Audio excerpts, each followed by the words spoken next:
Assalamualaikum tuan-tuan. Uh, untuk online assessment, macam ni kita nak masukkan quiz. Pertamanya, saya harap semua dapat ambil peluang nanti tengok webinar yang akan di host oleh Prof. Azizah ya, cifu saya untuk e-learning ni. Ini adalah sedikit yang saya tahu. Okay, saya assume kita dah boleh masuk ke this page ya. Kita log in dan kita klik mana course kita. Saya rasa saya tumpang course ni lah, Mentoring Counselling. Klik course anda ya.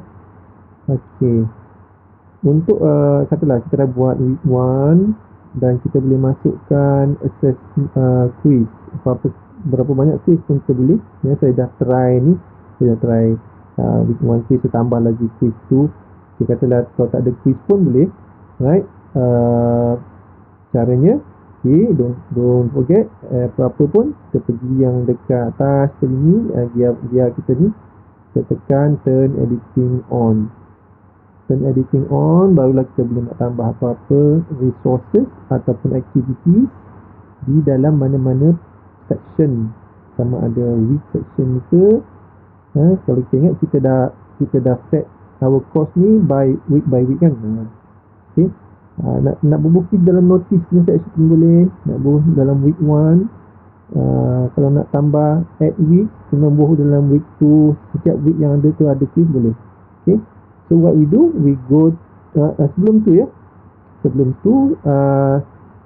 sekiranya kursus ni telah berjalan dan kita masih tengah build up our course dan tengah buat soalan dan student boleh tengok ya. Kalau tu, jadi saya cadangkan, saya pernah terbaca dalam salah satu guideline di kat YouTube tu.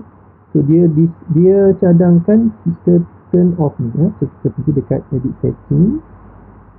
Okay, sebab kita nak set untuk our course kan, right?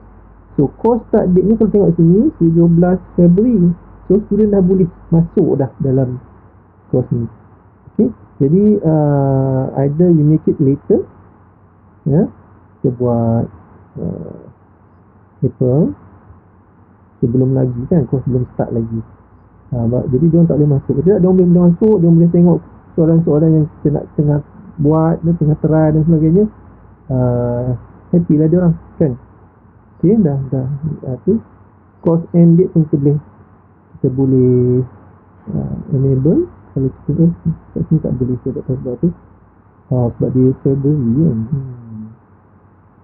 Mungkin course, sebab saya buat contoh ni course yang dah lepas. Tu sebab mungkin dah blank, dah tak boleh ni kan. Jadi mungkin nanti kalau saya save pun boleh tak boleh save tu. Tapi itu contoh saja. Nanti your courses sebelum siap tu, make sure tarikh tu jangan dah berjalan lah. Okay, saya try save dia tak? Ni boleh. Tak apa dah. Okay, alright.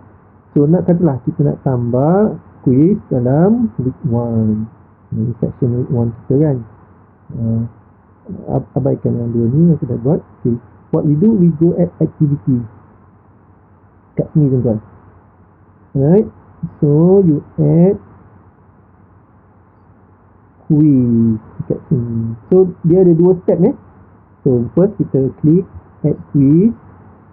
So there are two steps. One is we define dia panggil shell dulu ataupun front page lah the characteristics of the whole quiz. Dia panggil quiz, sebenarnya ni assessment kalau ikut istilah kita biasa kan. Seperti biasa kita bagi nama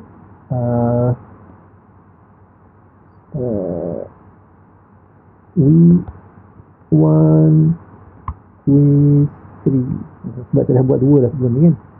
Alright, and then pilihlah something kat sini. Okay, it's a good idea for you to say quiz apa ya, yang kita nak explain kat diorang. Berapa soalan dan jenis, kemudian bila buka. Kalau kita tak buat bila buka, bila tutup, dia boleh buat sewenang-wenang dan dia boleh multiple attempt dan lain-lain semua lulus kan. bila buka, iaitu tarikh dan masa.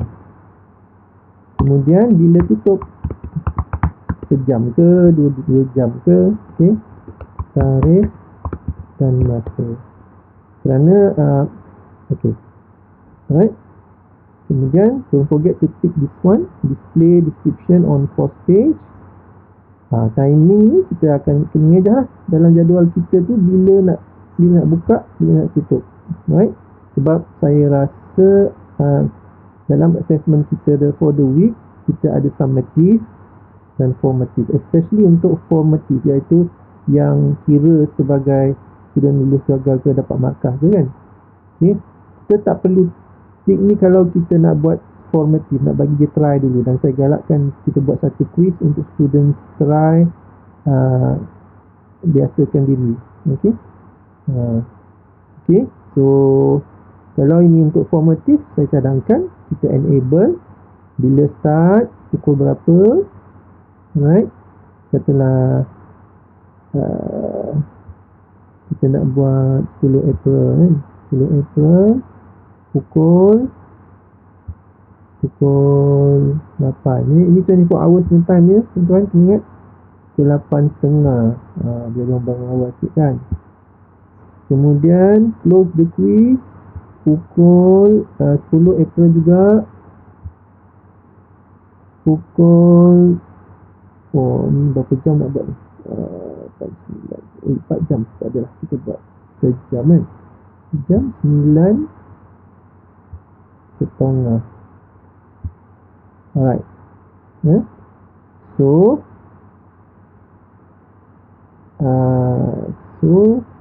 sejam tu. Betul. Dan kita enable time limit. Maksudnya 30 minit sejam lah kan? Kalau kita buat okey, kalau kita tak, contohnya kita tak enable ini dan tak enable ini, kita masih boleh buat time limit. Maknanya dia boleh access anytime dalam kursus tu, tapi kita boleh set time limit. Kalau ni kita nak suruh buat the whole test nak sejam, right? Tapi kalau kita dah tentukan tarikh bila start, bila habis, mungkin ni sebagai redundant lah bagi saya, rasa saya. Boleh kita guna try ni. Alright. Kalau dah habis waktu yang atas ni, dah habis ataupun dah habis ni, apa kita nak suruh software tu buat? Adakah dia terus hantar, maknanya submit, student tu submit lah exam dia automatically, tak ada maaf. Ataupun kita boleh bagi grace period, maknanya student soalan-soalan dia tengah buat tu, dia boleh lagi dan kita boleh set lah grace period tu berapa lama, 1 minit, 2 minit, 3 minit. Tapi soalan-soalan baru dia tak boleh buat dah. Okey. Yang ni must be submitted before time expires. Maknanya ini wallahualam, saya tak faham ni ya. Kalau tuan-tuan nak cuba lagi fahamkan, boleh klik yang soalan ni. Dia akan explain lagi detail. More help, dia akan bawa lagi website yang lagi detail. Ya. Saya cadangkan content submitted automatically lah. Ya. Alright, great. Saya rasa kita biar je. Attempts allowed.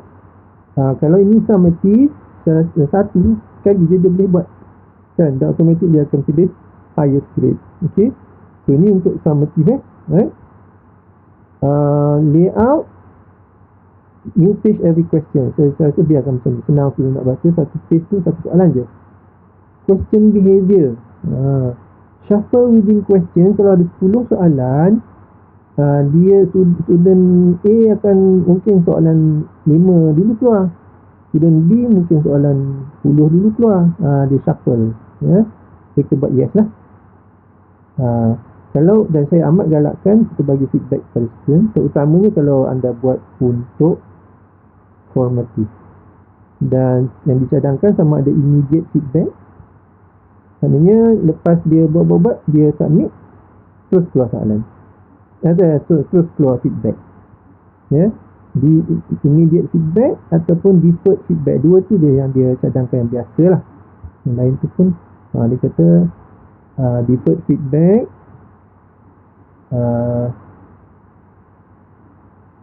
ataupun interactive multiple. That would be interactive multiple choice. Ya. Saya dia recommend deferred feedback, maknanya dah habis semua buat 10 soalan, semua soalan, barulah dapat feedback, ataupun immediate. And this question as they go along to get immediate feedback. Dia cadangkan interactive multiple choice. Saya cadangkan sama ada deferred ataupun immediate lah. Ya. Setelah kita buat immediate feedback kan. Okey. Ini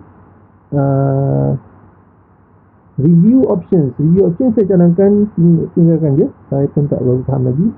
InsyaAllah nanti Prof. Azidah mungkin boleh terangkan. Appearance tak payah mesti. Attempt pun saya tak payah mesti sebab kita satu attempt je. Overall feedback ni dia dah buat semua, dia dah dapat markah, kita boleh bagi feedback. Contohnya student dapat 100 hingga satu limit, kita boleh kata very good, you done well, bla bla bla. Dan kalau kita bagi contohnya budak yang dapat 0 hingga 50, jadi kita buat dua boundary kan. Right?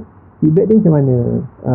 Cuba lagi, jangan malas-malas, itulah. Ya, boleh tambah lagi berapa grading dia 0 hingga 20 dan sebagainya lah. Ini kalau kita nak lah. Saya cadangkan buatlah biar rich feedback ya. Okay, common module setting, tak payah kacau. History assessment tak payah kacau. Activity completion ya, tuan-tuan, apa ni, sebab kita nak track student dah buat ke belum, dah siap ke belum. Okay, sebab kalau kita dah activate activity completion tracking tu kan, dalam salah satu video sebelum ni. Alright, so ada 3 biasanya, tak perlu indicate. Ini kalau kita buat formative dan kita tak nak ambil markah, kita boleh buat pilihan do not indicate. Ataupun secara manually dia akan klik satu box yang akan keluar tepi aktiviti tu, dia dah buat. Sebab kita buat automatic, dia dah buat, automatic dia akan hantar. Ya, senang pilih yang ni. Dan ada 2 pilihan, sama ada dikira complete, dia tengok je, dia buat, dia tengok, dikira complete, ataupun perlu ada grade. Kalau summative, saya rasa perlu ada grade. Dia kena student must receive a grade to complete this activity. Maknanya dapat grade, dah siap, barulah dikira student tu dah melengkapkan aktiviti ataupun requirement untuk course ini, iaitu salah satu aktivitinya kena buat quiz ni. Right? Okey, grade tu pula adakah nak dikira dapat pass baru dikira lengkap, ataupun all available attempts. Kalau satu attempt je, tak perlulah, rasa tak perlulah require passing kan. Sejam sangat pula. Tak tahulah, terpulang pada tuan-tuan macam mana. All available attempts completed. So kita tick ni lah. Dia tak boleh, maknanya biarlah ni ya. Dan kita expect siap bila. Okey, kalau kita kata exam ni kita akan buat pada 10 April, maka kita expect dia akan siap 10 April lah. Dan ini penting kalau kita bagi assignment dan sebagainya. Saya rasa ni mungkin tak perlu sikit lah. Alright. Okay, so ini the first part tu kan, kita punya the whole exam tu macam mana karakteristik dia. Kalau dah, maka kita klik save and return to course.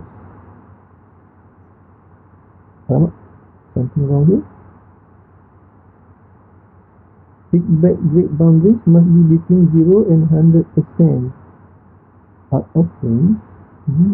Tak ada tanda persen kot. Sekejap saya try.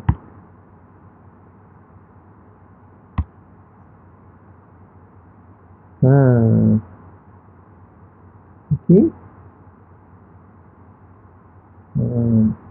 Alright. So save and return to course. Bismillahirrahmanirrahim. Moga-moga jadi. Okay. So you have done the first part, which is you have added a quiz to your week or to your course. The second part kita akan buat lepas ini. Assalamualaikum.